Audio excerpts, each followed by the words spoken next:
our voyage. And keep all hands and arms all the way inside the boat at all times. Thank you.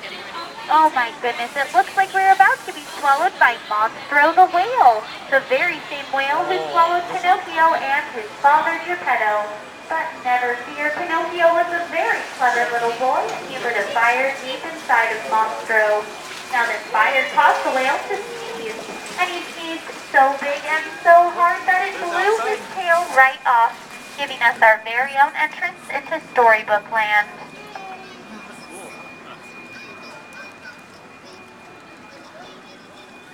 Around the bend to our left is the cave of the Big Bad Wolf.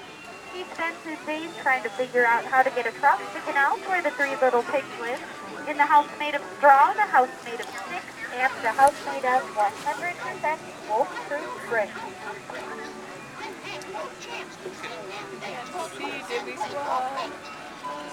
Coming up on our left is the English village where Alice in Wonderland daydreams about her golden afternoon, where she followed the white rabbit down the cobblestone path and fell down, down, down the rabbit hole, where things got curiouser and curiouser, and she had her many famous adventures in Wonderland.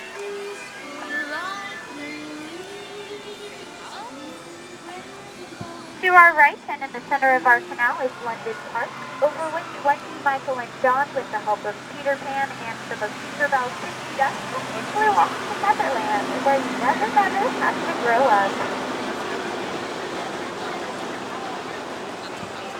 Straight ahead is the city of Agrabah, city of mystery and enchantment.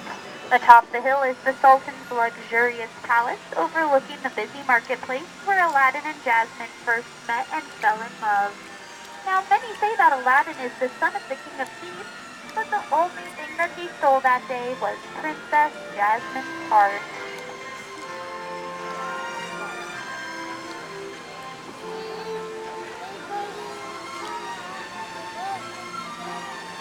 Just overhead are the twinkling rose-covered archways that Aladdin and Jasmine flew under on their first magic carpet ride to a whole new world.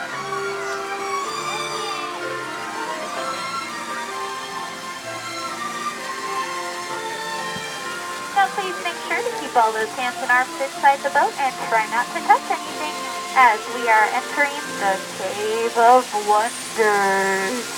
This is the same cave where Aladdin and his friend Abu found many wonderful treasures, including a magic lamp.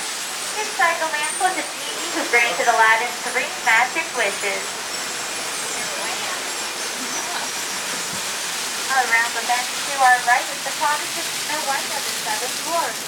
Just beyond the cottage is the jewel mine where you can hear the dwarfs whistling while they work.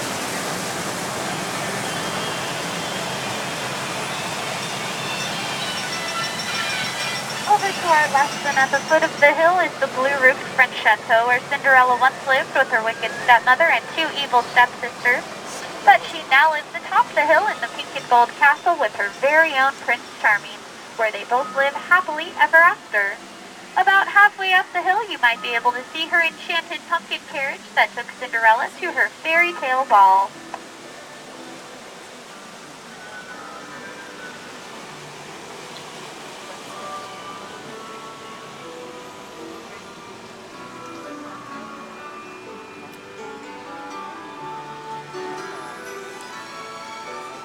Now if you look to your left, you will see our giant patchwork quilt inspired by Disney's Silly Symphony Lullaby Land.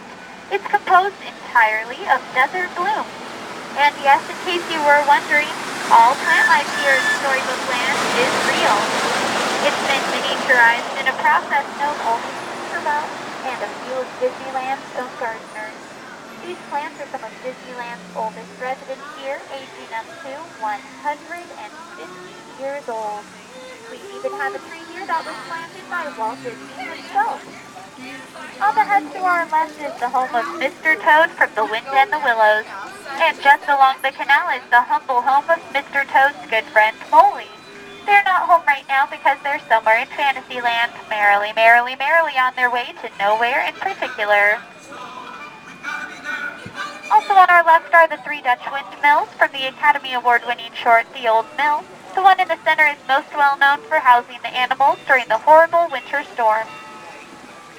Straight ahead in his wood-carving shop is the Alpine Village, where Geppetto made a wish upon a star and turned his little wooden puppet Pinocchio into a real boy. Just under the tree to our left is where Sebastian tried to get Prince Eric to kiss the girl. Speaking of Prince Eric, coming up on our right is the castle where he and Ariel live. These are also the same sands where Ariel took her first steps as a human and became a part of our world. And just beyond the waterfall to our left is the home of King Triton, along with all the other merfolk, as well as Ariel's two good friends, Sebastian and Flounder. Now it looks like our voyage through Storybook Land has come to an end.